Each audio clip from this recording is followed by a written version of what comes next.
જેને પામવો પડે એને પ્રેમ ન કહેવાય, પ્રેમ થાય, એ કરી ન શકાય. પ્રેમ એ પવિત્રતાનું ઉત્કૃષ્ટ ઉદાહરણ છે. પ્રેમ એટલે જ પવિત્રતા. પરંતુ જ્યારે એ જ પ્રેમમાં કોઈને પામવાની વૃત્તિ આવે છે, હકની ભાવના આવે છે, એ મારી પાસે નથી એવો ભાવ આવે છે, ત્યારે એની સાથે સાથે આવે છે એ પ્રેમમાં ભળતી અપવિત્રતા. અને આ જ અપવિત્રતા મનુષ્યની અંદરથી કોરી ખાય છે.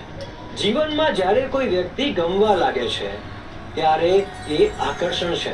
પરંતુ જ્યારે કોઈના ગુણ પસંદ આવે છે, એની પૂજા કરવાનું મન થાય છે, એ સાથે હોય કે ન હોય, બસ એ છે એ જ વાતનો આનંદ હોય. એના તરફથી કોઈ અપેક્ષા ન હોય, પરંતુ એની દરેક અપેક્ષાને પૂર્ણ કરવા માટે પોતે તત્પર હોઈએ, ત્યારે સમજવું કે એ પ્રેમ છે. યાદ રાખજો, પ્રેમ એ ફક્ત ને ફક્ત ભાવ છે.